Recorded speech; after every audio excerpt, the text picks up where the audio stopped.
These are the 5 variables you have to know whether you're starting as a beginner or already into calisthenics. Most people train calisthenics completely blind. They copy routines, repeat workouts, and hope that time alone will magically turn into progress.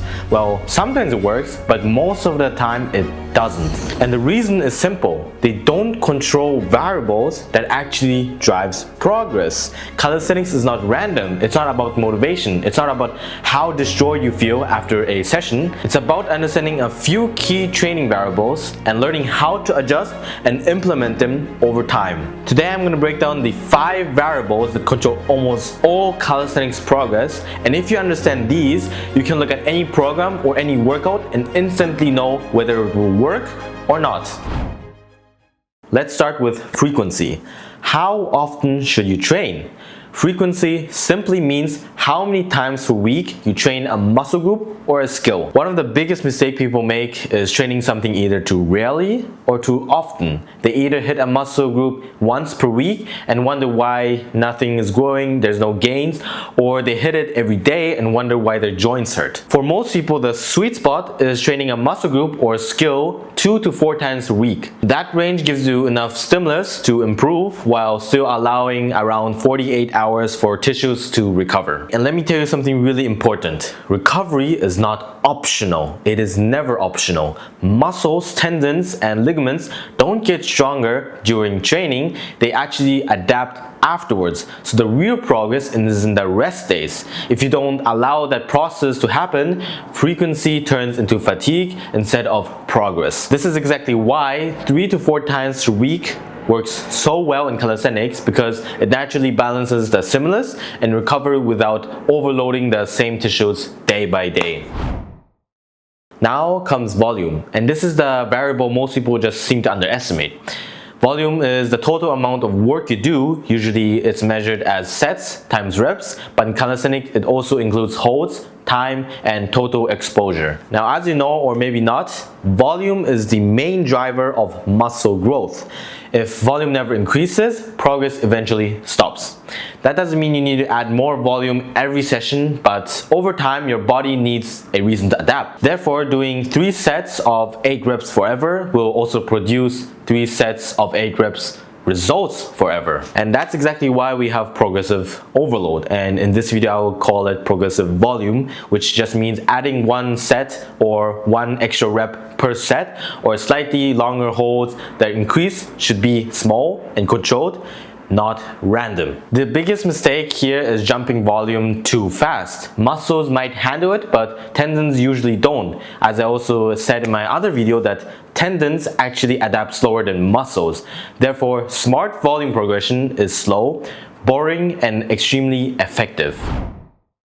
Now let's talk about intensity, because this is where everyone seems to confuse. Intensity is not how tired you feel. Intensity is how hard an exercise is relative to your maximum strength. In calisthenics, most of the time you don't increase intensity by adding weight, you increase it by changing leverage. For example, a regular push-up is less intense than a diamond push-up, a diamond push-up is less intense than a pike push-up, and a pike push-up is less intense than a planche push-up. The same applies to pull-ups, rows, and skill variations. Therefore, as intensity increases, the force demand on your muscles increase. That's what drives strength gains. This is why doing endless easy reps doesn't work forever. If intensity stays low, the body adapts quickly and easier, and clearly it stops responding. And you might be asking, where do I find that perfect intensity? Well, you need to find a balance. Too low intensity, no progress. Too high intensity, no control and no recovery.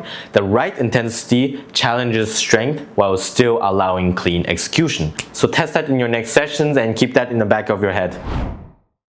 Now the next is going to be time under tension, and this is one of the most powerful tools in calisthenics, especially when you don't use weights. Time under tension refers to how long a muscle is working during a set, which is mostly controlled by tempo. So for example, if you're going to lower yourself in a pull-up, which is called negatives, over 3 seconds, instead of dropping down instantly, you massively increase the stress on the muscle. The movement didn't change, but the stimulus did. Slower eccentrics increases muscle fiber recruitment and metabolic stress. They make lighter movements more effective and without increasing joint strain. And you might be asking yourself, does it really help to build muscle when you're doing a rep slowly? Well, the answer is no. It doesn't change. Either you're doing a fast rep or a really slow one, you build the same amount of muscles. This is extremely useful for beginners and intermediates who don't have access to hard variations. So the key is intention. Slow does not mean lazy. It means controlled, deliberate movement that forces the muscles to stay engaged. The final variable is range of motion, and it might be the most neglected thing. Range of motions mean how far a joint moves from a full stretch to a full contraction.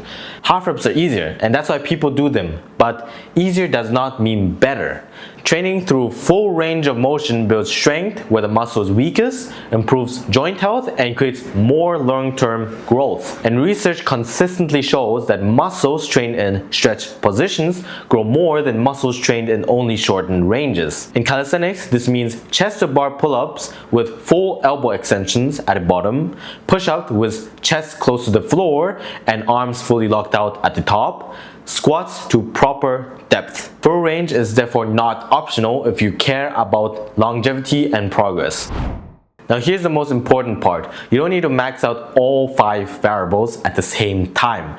That's how people burn out. That's why progress happens when you adjust 1 or 2 variables while keeping the others stable. Maybe frequency stays the same, but volume increases. Maybe volume stays the same, but intensity increases. Maybe intensity stays the same, but time under tension improves. Training is therefore about managing these variables intelligently, not randomly pushing harder every session. So if you're stuck in calisthenics, you're asking why, how, don't jump programs, don't just blame your genetics. Look at the variables. How often are you training? How much work you are doing? How hard the exercises are? How long your muscles actually work? And are you using full range of motion? If you control these 5 things, progress becomes predictable. In the next video, I'll be talking about what I would do if I had to start from 0. So check that out. And if you haven't done it yet, subscribe, drop a like, and comment down what you want to see next. Peace out.